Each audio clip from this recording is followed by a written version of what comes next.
The Hill has an article called Why the Democrats Need Joe Manchin. Now, I shouldn't even read this just because the title itself sounds ridiculous. The idea that arguably the worst Senate Democrat is needed by the party. But this is by Quadricos Bernard Driscoll, who's an opinion contributor. I've never heard of him before. That should tell you how important he is. But if somebody makes a good point, who really cares about their, I guess, continuous relevance? Am I right? Arguably one of the most powerful men in Washington is Democratic Senator Joe Manchin of West Virginia. He is the moderate, centrist swing decision maker in the Senate, where President Biden's legislative agenda is contingent upon his vote. Democrats received a big win in March with the 1.9 trillion American Rescue Plan package. They know Biden is trying to move a progressive agenda through his nominees, executive orders, and policy decisions. But they still need Congress to pass significant legislation, and that's not happening, thanks in part to Manchin, Senator Kirsten Sinema, and other moderates in the Senate.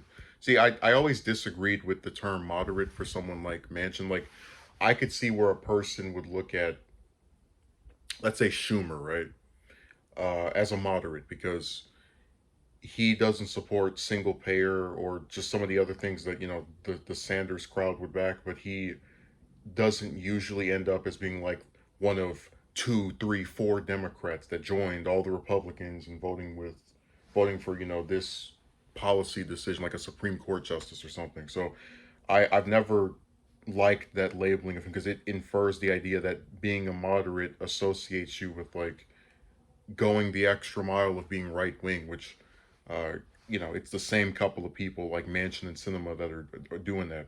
Such major legislative agenda championed by the Democrats include D.C. statehood, which is not faring well. Immigration reform is nowhere. The bipartisan January 6th Commission bill was filibustered. Gun control is stalled. The American Families Plan has big problems.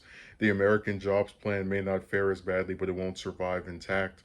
You can probably forget about a significant rewrite of the tax code, although the White House and Treasury Secretary Janet Yellen are pushing hard on a global minimum tax. And most recently, progressives grew more frustrated about Manchin's op-ed decision not to support the Democrats' election reform bill known as the For the People Act. That's like this was a pretty good well-written paragraph because it's like it takes all these different things that Biden wants to do and gives you the status of them and how it's like going nowhere. The attacks from liberals have been swift and wow, this is a word I don't think I've ever seen before. It's pretty impressive. Because I do like to, I guess, learn new words. Computer, tell me how to pronounce this. Breviloquent. Breviloquent on Twitter and news channels. Representative Mondaire Jones suggested that the senator's op-ed should have been entitled "While I'll Vote to Preserve Jim Crow." Representative Jamal Bowman labeled Manchin as the new Mitch McConnell. Oh my God. Additionally, Rev. William Barber, a religious progressive and leader of the Poor People's Campaign, is organizing a moral march on Manchin in West Virginia. While some of the actions on Manchin are extreme in rhetoric, they are also justified. After all, Manchin has boxed himself in by saying too bluntly what he will and won't do, thus giving his leverage away, not preserving it. He is in a position where he's on the hook too, and soon will possibly need Biden to somehow get him off of it. Unless, of course, he makes himself open to switching parties, which after all this and all these years, I seriously doubt he'd ever consider.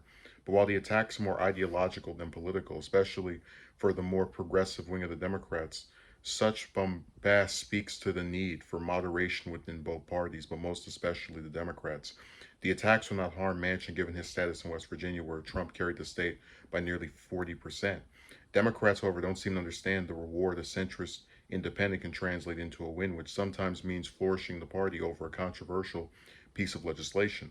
Nor are they trying to work with Manchin, and this will be their problem. Furthermore, Manchin has voted with his party nearly 80% of the time, dating back to the 112th Congress, and according to ProPublica, he's voted for all of Biden's nominees. Frankly, Manchin doesn't need his party. The party needs him.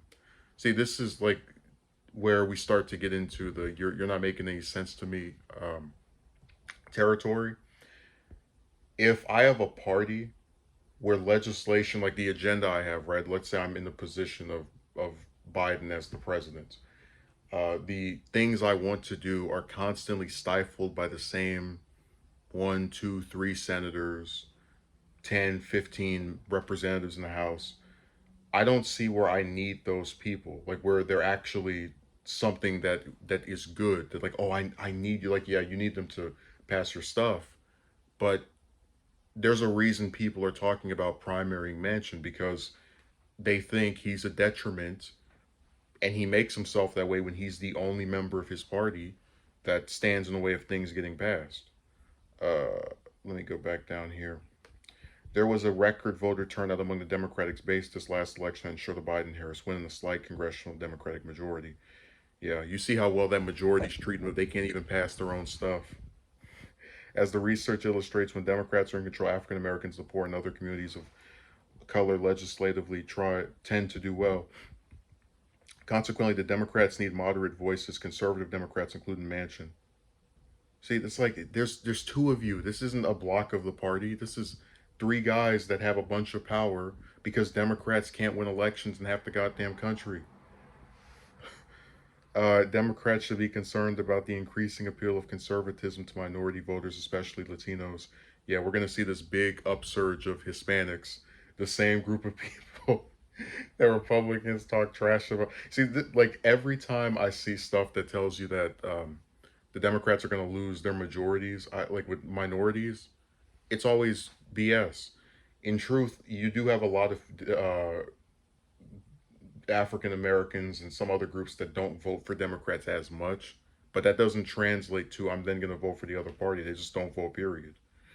This week, Republicans have won two Texas mayoral races where 85% of the population is Hispanic. Ooh, they won two races in parts of Texas, a red state. I can't believe it.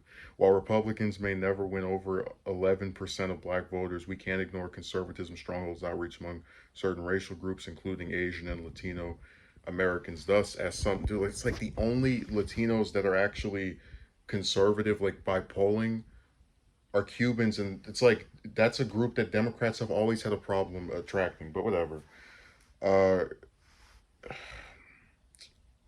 this is Biden. Okay, because we're getting caught up in like this is why I don't like these articles because they tend to get bogged down and stuff that doesn't really mean anything. Biden also needs Manchin.